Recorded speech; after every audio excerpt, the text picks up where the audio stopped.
Buen día, estimados estudiantes. Continuando con la asignatura Salud Pública, en esta oportunidad vamos a iniciar la unidad número 4, que está compuesta de 4 temas específicamente. El primero, que lleva por título Medicamentos y Salud, al igual que la unidad. Un segundo tema que habla de el sistema de suministro de medicamentos, que puede ser tanto público como privado. Un tercer tema que habla de cómo se gestiona ese sistema de suministro de medicamentos, cuáles son sus componentes, la importancia que reviste para el uso de medicamentos en la población. Y finalizaremos con el tema de farmacoepidemiología, que es una síntesis un poco de cómo, una síntesis entre el método epidemiológico y el uso de los medicamentos en la población.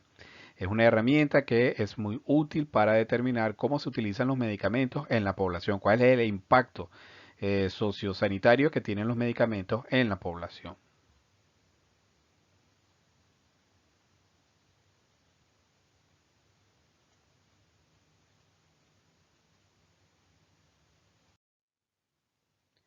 El medicamento es un bien esencial de características especiales por su impacto sobre los sistemas de salud. Por supuesto, debe estar dentro de lo que se conoce como una política de salud. Debería también ser un componente dentro de esa política de salud la política de medicamentos, que a su vez debe garantizar o debe considerar los aspectos económicos y sociales del mismo, y para tratar de garantizar la disponibilidad de medicamentos que sean seguros, que sean eficaces y que a su vez sean de calidad, que puedan ser accesibles a toda la población, ¿verdad? A todos los sectores de la población independientemente de su situación socioeconómica, y además que se promueva un uso razonado de los medicamentos, de esos mismos medicamentos. Entonces, fíjense ustedes que el medicamento tiene diferentes aristas sobre que pueden ser abordadas. No es solamente elaborar un medicamento de calidad, sino también que el uso de ese medicamento sea de forma adecuada y que pueda llegar a toda la población, es decir, a los que más necesitan de ese medicamento, en condiciones de oportunidad, o sea, que cuando lo requiera, y además en condiciones de calidad. Una vez que sale del laboratorio que lo produce, que esas mismas condiciones de calidad con las cuales sale desde el laboratorio lleguen de igual forma al paciente. Veamos algunas consideraciones sobre los aspectos económicos del medicamento. Lo primero tiene que ver con las características de la industria. Por lo general, la industria farmacéutica es una industria que está considerada dentro de las primeras 5 industrias a nivel mundial por los ingresos que genera. Y entonces, por supuesto, es una industria muy poderosa desde el punto de vista económico y también en algunos casos termina teniendo influencia sobre las decisiones políticas que se toman en torno a este bien que es esencial. Entonces es una industria que se caracteriza a veces por ser monopólica y en el caso de Venezuela es una industria que su característica principal es que es una industria reproductora, o sea, una industria que elabora medicamentos que ya han sido producidos por otras empresas. En cuanto a la investigación y desarrollo, también es uno de los componentes principales, ¿verdad? Digamos que es uno de los componentes más importantes para la producción de medicamentos y de soluciones terapéuticas, que por lo general el mayor aporte que se hace a la investigación y desarrollo lo hace el sector público, aunque también el sector privado asigna una cierta proporción de sus ganancias para la investigación y desarrollo. Sin embargo, la mayoría, el componente más fuerte de investigación y desarrollo, de financiamiento de la investigación y desarrollo, viene desde el sector público. Las características del mercado, bueno, evidentemente una industria farmacéutica que tiene concentrado el mercado, ¿verdad? Que está concentrada y que tiene mucho poder, pues también concentra mucho el mercado. Entonces el mercado por lo general es un mercado monopólico en el cual es difícil competir. También los precios de los medicamentos son, sobre todo con las nuevas, con lo que llaman las soluciones de punta, son medicamentos sumamente costosos. eh, mm, Aunque supuestamente viene ese precio de los medicamentos, proviene de la investigación y desarrollo, digamos que es la justificación para la investigación, para el establecimiento de los precios de esos medicamentos, muchas veces ellos realmente no representan o no responden a esa investigación y desarrollo, ese aporte de investigación y desarrollo. Ahí existen más componentes de mercadeo, y de publicidad y mercadeo, que son los que terminan teniendo mayor impacto en el precio de los medicamentos, y también un poco las políticas de cada uno de la industria farmacéutica dentro de los nichos que tienen de la industria farmacéutica, de la concentración que tienen o de la importancia que tienen dentro de ese monopolio, y entonces terminan muchas veces colocando precios que no, que desde el punto de vista de lo que se conoce como la lógica del mercado, realmente son ilógicos. Son precios sumamente elevados. Y el otro es el financiamiento de la atención farmacéutica. Bueno, por lo general, la atención farmacéutica, el financiamiento del acceso a los medicamentos es un acceso de tipo público, que muy poco recibe también financiamiento. Está bastante cuestionado el financiamiento de la administración pública, perdón, de la financiación pública de los medicamentos, porque evidentemente los recursos siempre son escasos y se trata de establecer criterios para financiar los medicamentos. Entonces muchas veces se elaboran listas cerradas que no cubren las necesidades reales de la población, y por eso entonces eso termina teniendo mucho impacto, sobre todo en el acceso de la población a la prestación de servicios desde el punto de vista farmacéutico. Veamos ahora algunos de los aspectos sociales del medicamento. Fíjense ustedes que la utilidad del medicamento desde el punto de vista social se pone de manifiesto solamente cuando es utilizado de manera apropiada por el individuo y por la sociedad, es decir, cuando se hace un uso razonado de esos medicamentos, cuando se utilizan de forma adecuada. Para ello entonces es necesario que exista lo que se conoce como una vigilancia sanitaria de los mismos, servicios farmacéuticos de calidad, que haya accesibilidad al medicamento, es decir, que las personas puedan acceder al bien, y además que se haga un uso racional del mismo. Y vamos a discutir un poco acerca de cada uno de estos puntos en lo sucesivo. Entonces, la vigilancia sanitaria, ¿verdad? Como práctica, como concepto y como práctica, lo que busca es asegurar la disponibilidad de medicamentos seguros, eficaces y de calidad garantizada. Lo hace a través de vigilancia sobre las personas, es decir, sobre los que entregan los medicamentos, los que manejan desde el punto de vista social el medicamento, sobre los productos, es decir, sobre el medicamento per se propiamente dicho, y sobre los establecimientos. Y cuando hablamos de los establecimientos, no estamos hablando solamente de la farmacia como tal, sino que estamos hablando de todos los establecimientos, es decir, desde el laboratorio hasta la farmacia, pasando por toda la cadena de suministro de ese medicamento. Entonces aquí hablamos de el laboratorio productor, de las casas de representación o las droguerías, que son, digamos, un intermediario entre el laboratorio y la farmacia, y las farmacias o los puntos de suministro del medicamento a nivel del paciente, específicamente la oficina de farmacia, pero también pudieran entrar ahí otros tipos de establecimientos. Entonces, la vigilancia sanitaria como práctica social, además responsabilidad del Estado, uno de sus primeros componentes es el registro sanitario, que es la autorización pre-comercialización, es decir, la autorización que se hace previa, después de que ha superado todas las pruebas, al medicamento para que pueda ser comercializado, es decir, para que se pueda distribuir en la población.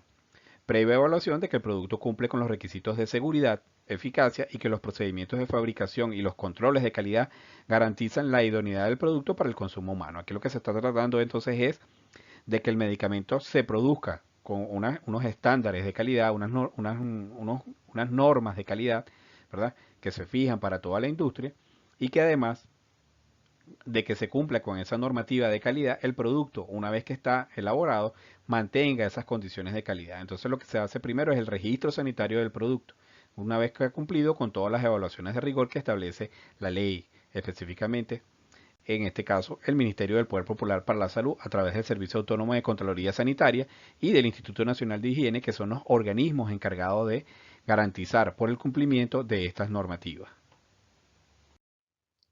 Otro de los componentes de la vigilancia sanitaria, entonces, es la vigilancia de la red de comercialización. Es la autorización de instalación y apertura de los establecimientos farmacéuticos previa evaluación del cumplimiento de las normas sanitarias vigentes y su vigilancia permanente. Entonces, es decir, es el mantenimiento y la actualización. No solamente es que yo, como Estado, ¿verdad? Como ente del Estado, doy una autorización para que se establezca o para que se inaugure, ¿verdad? Un establecimiento farmacéutico, sino que además también hago inspecciones periódicas para garantizar que eso que se produce ahí, que las operaciones farmacéuticas que se generan o que se producen en ese establecimiento cumplen con las características de calidad que se requieren y que además las condiciones en las cuales se hacen, no solamente las prácticas, sino también las instalaciones y todo el establecimiento como tal, cumple con la normativa que se requiere desde el punto de vista legal para ejercer esas actividades para las cuales fueron autorizadas en ese establecimiento farmacéutico. Fíjense entonces que finalmente otro de los componentes es la vigilancia post comercialización, es decir, se hace un muestreo y un control de calidad de los productos que están circulando en el mercado, de manera rutinaria, de manera, digamos, estratégica también si se quiere. ¿Para qué? Para tratar de garantizar lo que decíamos al principio, que el producto, cuando se elabora, mantenga sus condiciones de calidad. Entonces, no es solamente que el laboratorio o el fabricante lleva ante las autoridades sanitarias un producto para obtener un registro sanitario y después no mantiene el estándar de calidad con el cual fue registrado el producto. Todo lo contrario, entonces aquí se hace esa evaluación periódica y permanente para garantizar que ese estándar de calidad con el cual el producto fue aprobado se mantenga en el tiempo. Incluso si se puede, que sea mejor. También se hace seguimiento y evaluación de los efectos sobre el individuo y sobre la sociedad, es decir, se hacen estudios para ver cómo se está utilizando el medicamento y cuál es el impacto que ese medicamento está teniendo en la población. ¿Sí? Sobre todo desde el punto de vista del uso, cómo se prescribe, cómo se dispensa, cómo se entrega al paciente y cómo lo consume además, cómo se lo administra el paciente. Eso es un poco también parte de lo que vamos a ver en ese cuarto tema que es el de farmacoepidemiología precisamente.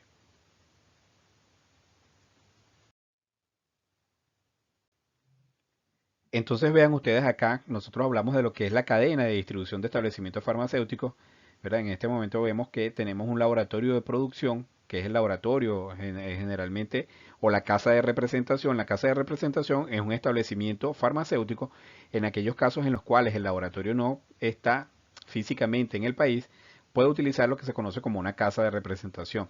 Y entonces esta casa de representación trae expresamente los productos de un laboratorio o de un conjunto de laboratorios a los cuales él representa en el país y hace las veces de un importador para garantizar el producto en el país.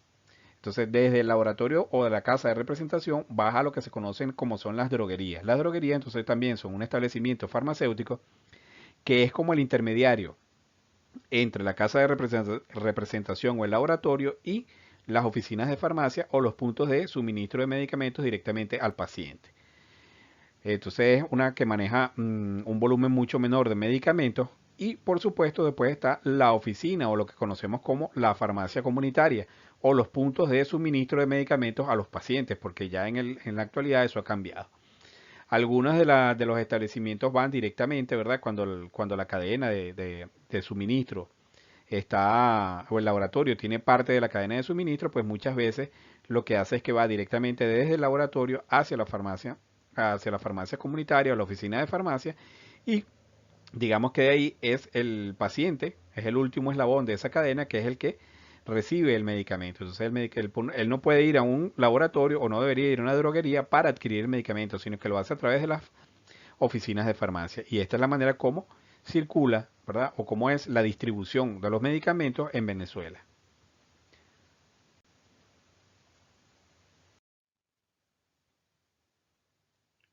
Entonces vean aquí que cuando hablamos de las instituciones de salud, en la cadena de suministro puede ser de variadas maneras. Por ejemplo, puede ir del laboratorio o la casa de representación directamente a un centro de abastecimiento o lo que se conoce como un centro de acopio eh, que pudiera ser público o privado. Y desde allí va directamente a las instituciones de salud. O también pudiera ir, por ejemplo, de una casa de representación directamente a la institución de salud o del laboratorio o casa de representación hacia una farmacia comunitaria y desde una farmacia comunitaria hacia la institución de salud. Pero también puede ir desde la casa de representación o el laboratorio productor a la droguería y de ahí puede ir. De la droguería puede ir al centro de abastecimiento o al centro de acopio central o desde la droguería a la institución de salud. Es decir, hay diferentes mecanismos por los cuales los medicamentos pueden llegar desde el laboratorio o la casa de representación, laboratorio productor y la casa de representación, hasta la institución de salud. También puede darse el caso de que desde la casa o el laboratorio productor o en la casa de representación puedan ir directo a la institución de salud. Eso tendrá que ver un poco y lo explicaremos con mayor detalle en la clase del sistema de suministro. Cómo puede ir directamente desde cada uno de estos establecimientos de salud hacia las instituciones de salud.